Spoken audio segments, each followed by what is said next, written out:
السلام عليكم ورحمة الله تعالى وبركاته. الإخوان والأخوات الكرام، مرحبا بكم في حلقة جديدة من أخبار إيطاليا، الحلقة ديال 22 في شهر 6. اليوم يا إخوان عدة فقرات، لعل أهمها أحسن طريقة لإيجاد تذاكر ديال الطائرة بثمن مناسب وثمن ممتاز للغاية. فهذه الفقرة يا إخوان وغتكون هي الفقرة الأخيرة، غنوريكم واحد الموقع اللي صراحة سهل في الاستعمال، غنوريكم كيفاش تستعملوه، وغادي نركز على عده نقاط يا اخوان اللي تقدر تخليكم انكم تلقاو تيكي وتذكره ديال الطائره بالثمن المناسب للغايه. 160 170 200 اورو، هذا هو الثمن يا اخوان. وربما اختاريتوا تواريخ اخرى في شهر 8 ولا شهر 9، حيت انا قلبت في شهر 7، وربما تلقاو اثمنه اصغر. بطبيعه الحال يا اخوان غنمشيو نتكلموا كذلك على الروينه اللي كاينه امام القنصليات. انا في هذه الفقره يا اخوان غندوي على القنصليه ديال مدينه طورينو، داك الشيء اللي وقع اليوم، ولكن راه جاتني الخبر اش وقع البارح في المدينه ديال بولونيا، وكذلك اش وقع في مدينه ميلانو. بولونيا البارح راه دخلوا البوليس ووسخفت واحد المراه، وكان واحد الزحام والناس ما احترمتش الصف يا اخوان. غنطرقوا شنو وقع كذلك اليوم في القنصليه ديال طورينو. غنمشيو نشوفوا ايطاليا يا اخوان، الوزير ديال الصحه اللي كيعلن على انه باي باي الكمامه ابتداء من الاثنين القادم ان شاء الله. غنتكلموا في هذه النقطه هي الاولى يا اخوان، وغنمشيو نطرقوا لهذا الموضوع اللي صراحه حساس للغايه. المأساة اسره مغربيه في مدينه بياشينسا. هذه المأساة يا اخوان تعود لسنه 2019، ولكن مأساة اللي هي حساسه للغايه، خصوصا انه الاعتراف ديال الزوج وكيعاود بزاف ديال الديتاي يا اخوان اللي كان وقع ذاك النهار. فكرت البارح قلت واش نطرق للموضوع البارح ولا لا، وقلت بلاش، ولكن اليوم يا اخوان قلت لعل وعسى انه من الاحسن نطرقوا لهذه المواضيع باش بنادم يفيق ويعيق، باش انه بنادم ما يبقاش يطيح في هذه المأساة يا اخوان، وجرائم ديال القتل الزوجه والزوج. بطبيعه الحال اللي كاين يا اخوان هو انه الواحد الا بقى كيتهرب من هذه المواضيع وما يتكلمش عليهم، غتبقى دائما الجاليه المغربيه في هذه المشاكل. اللهم الواحد يتطرق ليهم ويتكلم عليهم. الا بغيتوا تنقزوا الفقره وجاتكم حساسه بزاف وفيها اشياء اللي هي الديطاي يا اخوان، ممكن انكم تنقزوا الفقره وتمشيو فقرات اخرى، ولكن الموضوع لابد من نطرقوا ليه ونتكلموا عليه. وغنمشيو نشوفوا يا اخوان الوضع الوبائي في ايطاليا وفي المغرب سريعا، وشحال ديال الناس جلبات. وكيف ما العاده كنشكركم جزيل الشكر على الدعم ديالكم للقناه باللايك وبالتعليق، والناس اللي ما مشتركاش في القناه اشتركوا يا اخوان باش تبقاو توصلوا بجديد اخبار ايطاليا ان شاء الله. اخيرا يا اخوان غادي نقولوا باي باي الماسكرينا، وما غاديش نبقاو نستعملوها في الاماكن العامه والاماكن المفتوحه. هذا الشيء جا من بعد ما انه قلت لكم البارح بلا كان واحد الاجتماع ديال اللجنه التقنيه والعلميه اللي الوزاره والحكومه الايطاليه طالبت منها يا اخوان واحد الراي ديالها وواحد الاستشاره منها. وجميع العلماء اللي كاينين في اللجنه التقنيه والعلميه عندهم اليقين يا اخوان انه في الاماكن المفتوحه الحاله ديال العدوى كتكون صعيبه بزاف، بمعنى انه في الاماكن المفتوحه صعيب الشخص انه يعادي شخص اخر. لذلك خداو القرار، وهذا الشيء داروا واحد الحاجه اللي هي ممتازه في المناطق البيضاء، فقط في المناطق البيضاء. وهذا الشيء غيكون ابتداء من 28 في شهر 6، يعني من يوم الاثنين القادم غيكون ممكن اننا نحيدوا الماسكرينه في الاماكن المفتوحه. بطبيعه الحال قرروا انهم يكون الاماكن البيضاء، حيث كيف ما راكم عارفين مع السلاله الهنديه او بما يعرف السلاله دلتا اللي كتنتشر حاليا في الدول الاوروبيه، خافوا انه بعض المناطق ترجع منطقه صفراء ولا برتقاليه. لذلك خوفا انه ترتفع الحالات ربطوا القضيه ديال انهم يحيدوا الماسكرينه بالمناطق البيضاء. لذلك الوزير ديال الصحه سبيرانسا يا اخوان اعلن على انه لوبليغو الالزامي ديال الماسكرينه غادي يتحيد ابتداء من نهار 28. بطبيعه الحال دائما الا تم تاكيد الارقام نهار الجمعه الجايه.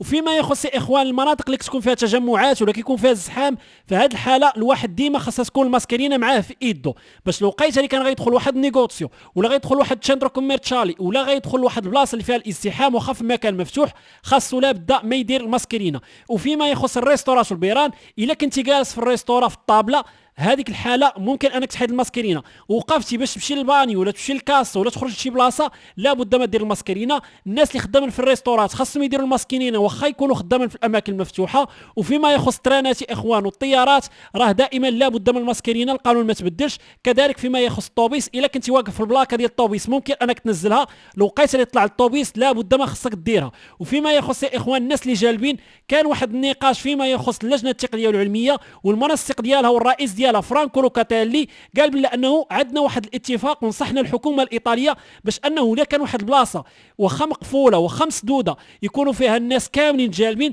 كاينه نصيحه من اللجنه التقنيه والعلميه انهم يحيدوا الماسكرينه. ولكن يا اخوان حاليا وفي القانون اللي غدير الحكومه الحاليه ديال دراغي، صعيب انه في السيمانه الجايه دير هذا القانون. لذلك ربما يديروه في قوانين جديده. وكاين كذلك نقاش يا اخوان على الديسكوتيكات، وكيقولوا بلا انهم خاصهم يتفتحوا باش الناس تولي تجي من خارج ايطاليا من اجل السياحه والديسكوتيكات وداك الشيء. ولكن يا اخوان الحدود الساعه باقي واحد تريث وصبر من الحكومه الايطاليه. كان كذلك كلام يا اخوان ديال الوزير ديال التقدم الاقتصادي اللي يتكلم على انه ربما نهار 10 في شهر 7 ولا في الاوائل ديال شهر 7 يفتحوا الديسكوتيكات، ولكن غيكون الدخول اليهم بالشهاده الخضراء ماشي بلا شهاده خضراء. في هذه الفقره يا اخوان غنتكلموا على واحد الواقعه اللي غترجعنا لسنه 2019 وبالضبط في شهر 5. الواقعه مشهوره يا اخوان على المستوى الايطالي وكذلك ما بين الجاليه المغربيه، وكيتعلق بالامر بمقتل ديال دميه العسالي عن يد الزوج ديالها عبد الكريم. بطبيعه الحال يا اخوان ما عمرنا ما تطرقنا لهذا الموضوع. علاش؟ حيت ثاني مره غادي تكون الجلسه كانت البارح تم الاستماع للزوج، جاوب على جميع الاسئله واعترف. ولكن يا اخوان قبل ما نتكلموا على هذه القضيه وقبل ما ندخلوا في التفاصيل خايبه بزاف، والتفاصيل ديال واحد العراك وديال واحد ديتاي كلشي عاودوا من الاول حتى الاخر. لذلك الناس اللي ما بغاش تسمع الصداع ديال الازواج، ما بغاش تعرف هذا الموضوع، حسن يا اخوان دوز لقدام، يعني تنقز هذه الفقره. ولكن اللي بغى يتصنت يعرف بلا انه كاين بعض النقاط يا اخوان اللي هي يا شويه تقدر تقلق الواحد ولا تزعجو.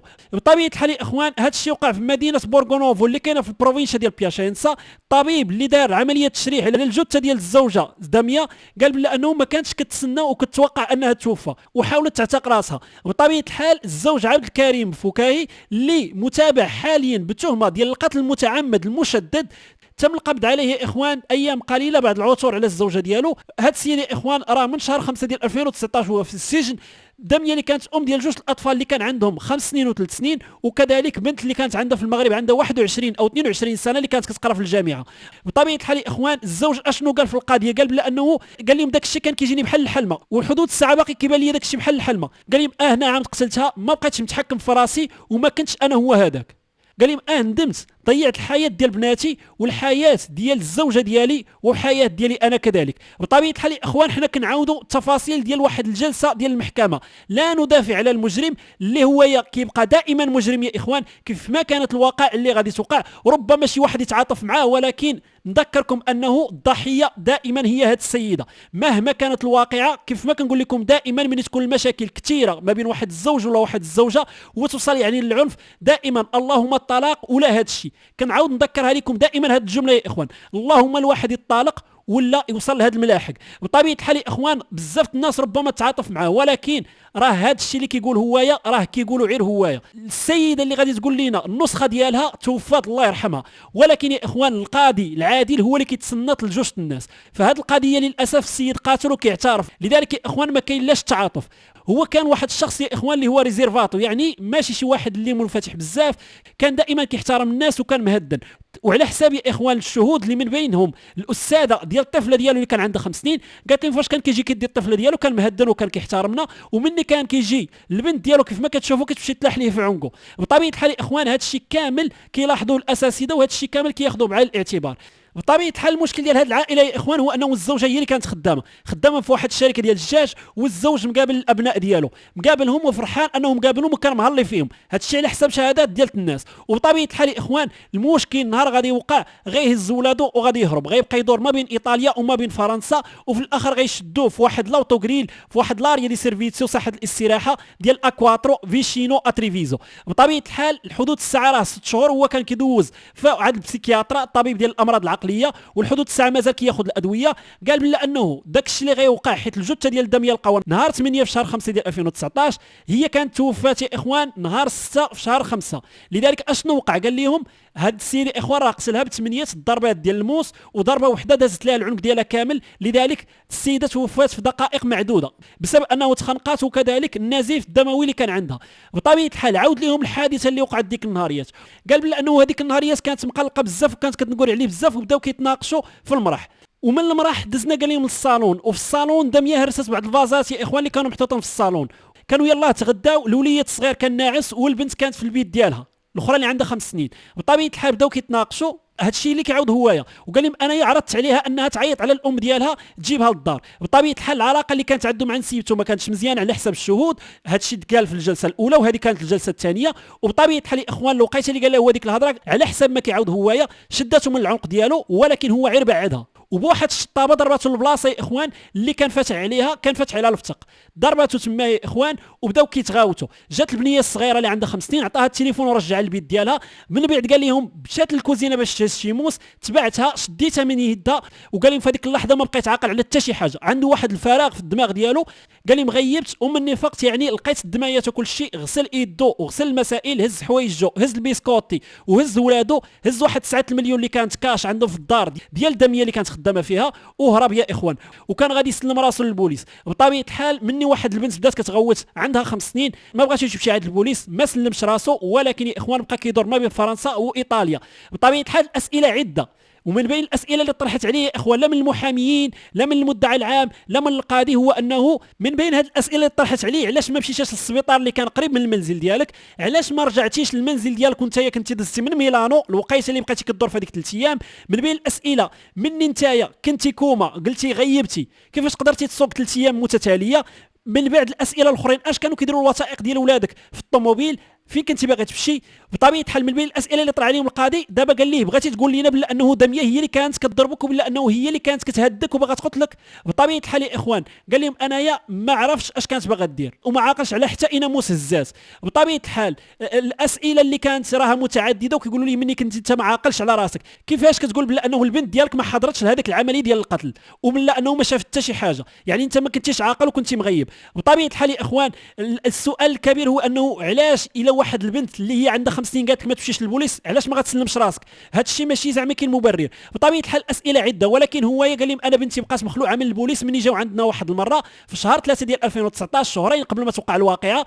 علاش؟ حيت كيف ما كيقول هو وكيف ما كيقول المحامي ديالو هما كانوا تعرفوا عن طريق اصدقاء، تزوجوا عن طريق الوكاله في المغرب، جابته في 2013. وبطبيعه الحال يا اخوان بدات المشاكل عندهم نهار 27 في شهر 3 ديال 2019. دميه الزوجه ديالو كتعيط البوليس، مني جاو قالت لهم بلا انه راه الامور تهدات وبلا انه هو كان خايف انني نتخلى عليه، ولكن انا ما غاديش نتخلى عليه، اصلا هو اللي مقابل لي وليداتي ملي كنمشي نخدم. بطبيعه الحال على حساب المحامي ديالو قال لهم بلا انه فكاهي اللي هو يا عبد الكريم كان صور نهار اللي وقعت هذه الواقعه، صور العنق ديالو يا اخوان وهو مجروح بواحد القميص ديال الزوجه ديالو، وبلا انه في واحد المكالمه اللي تم تسجيل ديالها يا اخوان عن طريق البوليس كان كيتكلم مع الام ديالو والاخت ديالو، وفي هذه المكالمه كانوا كيتكلموا على انه دائما كانت كتضربوا مثلا في الاماكن اللي هو يلاه فاتح فيها. بطبيعه الحال يا اخوان اللي غنقول لكم هو انه هذه النسخه اللي سمعتوا دابا حاليا هي ديال القاتل، هي ديال المجرم اللي هنايا البوليس غاديين به يا اخوان باش يرجعوه للسجن ولا غاديين يدخلوه للمحكمه. ولكن عموما يا اخوان ومهما كانت الامور الواحد ربما يتعاطف معها، ولكن كنذكركم انه القتل راه ما يبغيه لا الله لا عبده. كاين حلول اخرى من بينها الطلاق، كذلك من انه الزوج الا بانت ليه الزوجه ديالو عنيفه ولا كتضرب ولا شي حاجه كاين اطباء نفسانيين، كاين عده حلول يا اخوان، ولكن باش يوصل لواحد القتل لا ثم لا ثم لا ثم لا يا اخوان. واخر نصيحه يا اخوان للنساء للرجال، الشرطه الواحد يستدعيها والواحد يعيط لها الا كانت شي حاجه اللي كتستوجب التدخل ديال الشرطه، كان واحد العنف منزلي تما الواحد الا عيط جات معاه. اما الا كان واحد النقاش اللي هو يا لفظي الواحد ما يدخلش الشرطه، حيت دخول الحمام ماشي بحال خروجه، خصوصا في هذه البلاد السعيده. راه شحال من وحده عيطت للبوليس ومن بعد ندمات، ولكن كان اللي عطى الله عطاه، وشحال من واحد عيط للشرطه وكان غلط منه وندم واللي عطى الله عطاه. لذلك يا اخوان الشرطه راه ماشي لعب، هذا الشيء لا يستهان به، ماشي قالوا السلام عليكم البوليس جاو للدار. الا كانت شي حاجه هي هذيك. اما الا كان الواحد عنده مشاكل كثيره يحاول انه يجلس ويتكلم، ولا انه يدخل شي شخص من العائله اللي بجوج الناس كيحترموه باش يحاولوا انهم يهدئوا الامور شويه. اما هذاك التعياط ديال البوليس يا اخوان راه في غالبيه الاحيان كيهجج غير المشاعر ديال الكراهيه ما بين الزوج والزوجه وما كيلقاش حلول. لذلك الواحد الا كانت الاشياء ما داخلش في العنف، انا كنتكلم غير على الناس اللي كتناقش وكتعيط للبوليس وكيدخلوا البوليس بيناتهم، هذاك الشيء ممكن انكم تفاداو. اما لا كان عنف هذيك راه حاجه اخرى، وكيف ما كنقول لكم دائما العنف لا العنف لا ثم العنف لا. فهاد الفقره يا اخوان ما غاديش نطول عليكم بزاف، 2 دقائق ما غنفوتوهمش، ولكن بغينا نتكلموا على قله التنظيم اللي كاينه امام القنصليات ديال المغرب هنا في الطاليان. بطبيعه الحال وباش نقولوا كلمه حق يا اخوان وباش ما نظلموا حتى شي واحد، هاد الشيء اللي وقع اليوم في طورينو راه يعني حتى شي واحد ما يقبل به. ولكن المشكل يا اخوان هو انه كنا في الاول كنتشكاو من السلطات المغربيه من القنصليات ما كينظموش، الموظفين ما كاينينش ما باغينش يخدموا.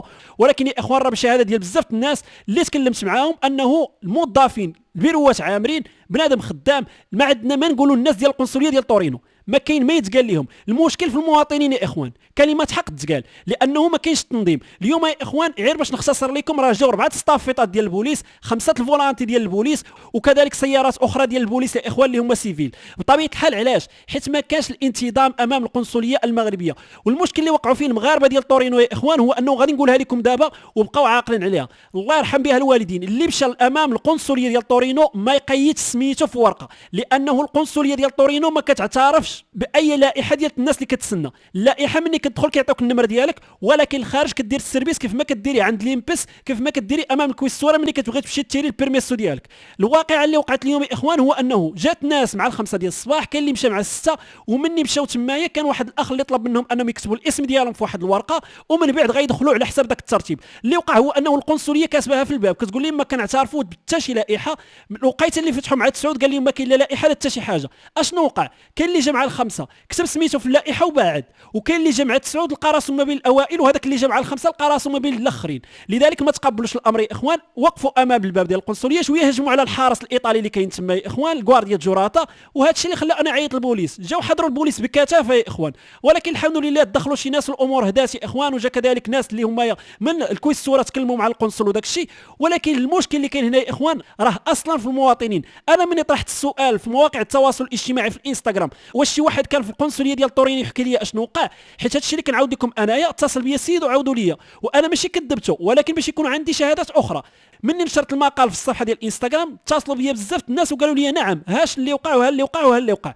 لذلك النسخه اللي قال لي السيد هي يا اخوان، ما زاد عليا ما نقص عليا. بطبيعه الحال حاجه اخرى اللي مهمه هو انه اتصلت بيا ناس اخرى كتقول لي لا راه ماشي غير طورينو، راه حتى حنا البارح في بولونيا، لا راه حتى حنا البارح في ميلانو، هاش وقع وهاش وقع. لذلك يا اخوان المشكل راه عام، الله يرحم بها الوالدين. الواحد يدير الصف فيما مشيتي، الا قالوا لك اللائحه قول لي ما كاين لا لائحه لا والو، غندخل وغيعطيوني النمره ديالي شدوا الصف. حاجه اخرى اللي مهمه واخيره، هذا المشكل ديال الصف يا اخوان راه كاين حتى ملي كتمشي للمطارات، بنادم كينوض يتزاحم. كيف ما قلت لكم سابقا، نهار اللي فتحوا الحدود مثلا في بيزا الناس وقفت بلا ما يتكتب الرقم ديال البلاصه اللي غيمشيو يديروا فيها التشيكين وغيعبروا فيها البالز، مشاو وقفوا في رقم 7.